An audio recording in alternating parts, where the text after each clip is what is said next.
വിശ്വവിഖ്യാത എഴുത്തുകാരി അരുന്ധതി റോയിയെ മനഃപൂർവ്വം അകത്താക്കാൻ വർഗീയവാദികൾ ശ്രമിക്കുന്നു എന്നതിന്റെ ഏറ്റവും വലിയ ഉദാഹരണമാണ് ഇപ്പോൾ അവർക്കെതിരെ ചുമത്തിയിരിക്കുന്ന UAPA. കാശ്മീർ ഇന്ത്യയുടേതല്ല എന്ന പരാമർശം ആരോഗ്യവും നോവിച്ചു.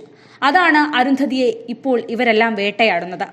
ഒരു എഴുത്തുകാരിക്ക് പ്രതികരിക്കാൻ, അഭിപ്രായം പറയാൻ പോലും ഇവിടെ സ്വാതന്ത്ര്യമില്ല എന്നാണ് ഇവരുടെയൊക്കെ വാദം. 2010 നവംബർ 27-നാണ് ഈ കേസുമായി ബന്ധപ്പെട്ട ആദ്യമായി FIR രജിസ്റ്റർ ചെയ്യപ്പെടുന്നത്. ഒക്ടോബറിൽ ഇതേ കേസിൽ അരുന്ധതി റോയിയെയും ഷൌക്കത്ത് ഹുസൈനെയും IPCയിലെ 153, 53B, 505 എന്നീ വകുപ്പുകൾ പ്രകാരം പ്രോസിക്യൂട്ട് ചെയ്യാൻ ഡൽഹി ലഫ്റ്റനന്റ് ഗവർണർ അനുമതി നൽകി. എന്നാൽ CRPC 468 വകുപ്പ് പ്രകാരം അനാവശ്യ കാലതാമസത്തിന് ശേഷമോ അല്ലെങ്കിൽ നിശ്ചിത കാലയളവ് അവസാനിച്ച ശേഷമോ ആണ് കേസിൽ കുറ്റകൃത്യങ്ങൾ ചുമത്തുന്നതെങ്കിൽ ആ കേസുകൾ പരിഗണിക്കാൻ കോടതികൾക്ക് കഴിയില്ല. അതായത് അരുന്ധതി റോയിക്കും ഷൌക്കത്ത് ഹുസൈനുമെതിരെ കുറ്റം ചുമത്തിയാലും അതുമായി മുന്നോട്ടു പോകാൻ ഭരണകൂടത്തിന് കഴിയാത്ത അവസ്ഥയായിരുന്നുവെന്ന് ചുരുക്കം. അതിനെ തകിടം മറിക്കുകയാണ് ചില വർഗീയ ശക്തികൾ.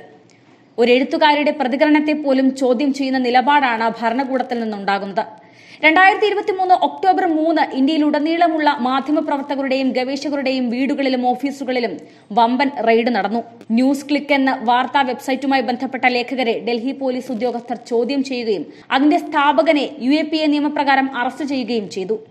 രാജ്യത്തെ പത്രസ്വാതന്ത്ര്യത്തിനെതിരെ നടക്കുന്ന കടന്നുകയറ്റത്തിനെതിരെ ഡൽഹിയിലെ പ്രസ് ക്ലബ് ഓഫ് ഇന്ത്യയിൽ പ്രതിഷേധ യോഗത്തിൽ അരുന്ധതി റോയി പ്രധാന സാന്നിധ്യമായി മാറി. ഇതും ആരോഗ്യ അസ്വസ്ഥരാക്കി. ഇതിനു പിന്നാലെയാണ് 13 വർഷം മുൻപുള്ള കേസ് അരുന്ധതി റോയ്ക്കെതിരെ വീണ്ടും ഉയർന്നു വരുന്നതെന്നും ശ്രദ്ധേയമാണ്. അരുന്ധതി റോയ്ക്കെതിരെ UAPA ചുമത്തുന്നതിന് കഴിഞ്ഞ ദിവസമാണ് Delhi lieutenant governor VK Saxena അനുമതി നൽകിയത്.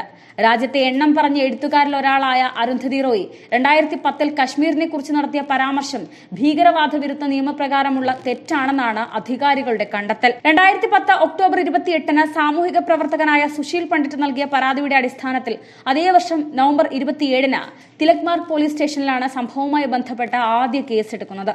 ന്യൂഡൽഹിയിലെ മെട്രോപൊളിറ്റൻ മജിസ്ട്രേറ്റ് കോടതിയുടെ ഉത്തരവിനെ തുടർന്നായിരുന്നു നടപടി.